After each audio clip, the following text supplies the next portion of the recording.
Salut, c'est Hugo. Aujourd'hui, on va parler de Parcoursup, de la légalisation de l'avortement en Irlande, des propositions du gouvernement pour les banlieues, des élections au Venezuela, mais aussi de la venue de Mark Zuckerberg à Paris.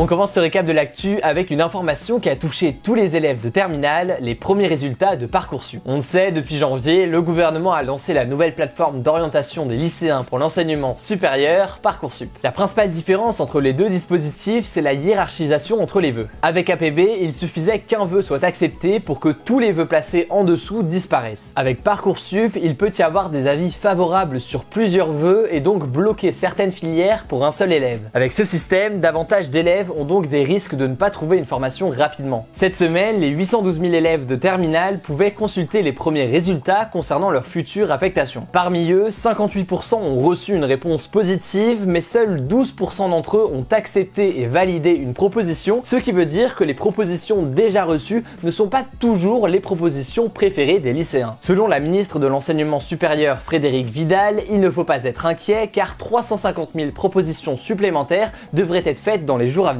Malgré cela, des milliers de lycéens ont protesté dans toute la France contre cette nouvelle manière d'accéder aux études supérieures. Selon eux, elle est moins juste notamment car elle accorde plus d'importance aux notes sur les bulletins pour trier les dossiers. C'est tout le débat sur la sélection à l'université. On verra en tout cas l'évolution de la situation sur cette chaîne évidemment parce que je sais que ça concerne pas mal d'entre vous, mais aussi sur Instagram et sur Messenger dans mes débriefs quotidiens de l'actualité, donc pensez à vous abonner. Le deuxième temps fort de la semaine, c'est le référendum sur l'avortement en Irlande. Près de 3,5 millions d'Irlandais étaient appelés aux urnes vendredi pour s'exprimer par référendum sur l'autorisation de l'avortement. En effet, en Irlande, un pays à tradition catholique, l'avortement est encore interdit même en cas de viol, d'inceste ou de malformation du fœtus. Pire, il est même passible de 14 ans de prison pour toute femme qui décide d'avorter ou tout médecin qui décide de l'aider. La campagne avant le référendum a été le théâtre de grandes tensions entre les opposants et les soutiens du droit à l'avortement. Les premiers tentant de mobiliser la population rurale et conservatrice, quand les deuxièmes incitaient les jeunes à s'inscrire et à voter. C'est le camp du oui pour le droit à l'avortement qui l'a finalement emporté à une grosse majorité de 68%. Ce référendum, il montre encore une fois, 3 ans après celui sur le mariage homosexuel, que l'influence de l'église dans la société irlandaise est de plus en plus contestée. On continue direction le Venezuela où le président Nicolás Maduro a été réélu. Avec cette élection, il peut rester au pouvoir jusqu'en 2025, il a obtenu 67,7% des voix selon les résultats officiels. Maduro n'avait pas de réel concurrent, l'opposition ayant boycotté l'élection. Le résultat de l'élection est d'ailleurs contesté par l'opposition qui dénonce des irrégularités et les opposants demandent un nouveau vote en décembre. À l'étranger, les États-Unis et l'Union européenne rejettent également le scrutin. Maduro, de son côté, il a dénoncé une conspiration menée par les États-Unis et la Colombie avec des soldats vénézuéliens visant à empêcher l'élection. En tout cas, l'instabilité politique s'accentue et elle aggrave la crise économique et alimentaire dans laquelle est plongé le pays depuis 3 ans. La population s'appauvrit, près de 90% des Vénézuéliens vivent sous le seuil de pauvreté, l'inflation a atteint 2610% l'année dernière, poussant plus de 600 000 personnes à quitter le pays. On continue avec le plan banlieue. Cette semaine, Emmanuel Macron a présenté sa méthode d'action pour les banlieues devant 400 acteurs locaux à l'Elysée. Emmanuel Macron a enterré le rapport qu'il avait pourtant commandé à l'ancien ministre de la Ville, Jean-Louis Borloo. Il y a préféré une autre stratégie, en voici les principales mesures. Tout d'abord, le président a mis l'accent sur la sécurité. Il a annoncé le lancement d'un plan de lutte contre le trafic de drogue pour juillet 2018. Dans les 60 quartiers les plus sensibles, 1300 policiers supplémentaires seront déployés d'ici 2020. De plus, les élus locaux seront désormais informés de la présence de fichiers S, les individus radicalisés les plus à risque sur leur commune. Le chef de l'État a également annoncé des testings dans les entreprises. Concrètement, l'État enverra des faux CV, certains de personnes habitant en banlieue et d'autres d'ailleurs, mais avec des compétences similaires. Cette initiative, elle vise à repérer les éventuelles discriminations. Pour ce qui est de l'éducation, 2 chiffres ont été annoncés, 30 000 places de crèche supplémentaires et 30 000 places de stage pour les élèves de 3e des banlieues d'ici septembre. Cependant, ce plan, il est loin d'avoir fait l'unanimité, beaucoup dénonçant un écart important par rapport au plan Borloo qui était plus ambitieux. Sylvine Thomasin, maire PS de la ville de Bondy, ville en Seine-Saint-Denis, a dénoncé un président qui, je cite, méprise et caricature la banlieue. mieux. On termine ce récap de la semaine avec le PDG de Facebook, Mark Zuckerberg, qui était de passage en Europe cette semaine. D'abord, Mark Zuckerberg s'est rendu à Bruxelles où il s'est présenté face aux députés européens. Logiquement, les interrogations des députés portaient notamment sur la protection des données personnelles. Le lendemain, Zuckerberg s'est entretenu avec le président de la République, Emmanuel Macron. Selon Europe 1, les deux hommes ont discuté d'une future collaboration dans le cadre d'une loi européenne contre la propagande terroriste et le harcèlement sur le net. Enfin, jeudi, le PDG de Facebook s'est rendu au salon Vivatech dédié aux nouvelles technologies à Paris. Lors d'un discours devant une énorme foule, il a rappelé les actions de son groupe pour éliminer les fake news sur sa plateforme, les faux comptes et les interventions étrangères pendant des campagnes électorales. Le débat de la semaine, c'est le suivant: soutenez-vous le mouvement des lycéens contre Parcoursup? Pour voter, ça se passe directement dans les commentaires. Vous pouvez commenter oui, non ou sans opinion, suivi éventuellement de vos arguments, et j'irai voir tout ça dans les commentaires et participer. Voilà, écoutez, je crois que j'ai tout dit. Merci d'être chaque jour plus nombreux sur cette chaîne, ça me fait honnêtement très plaisir. On se dit à très vite.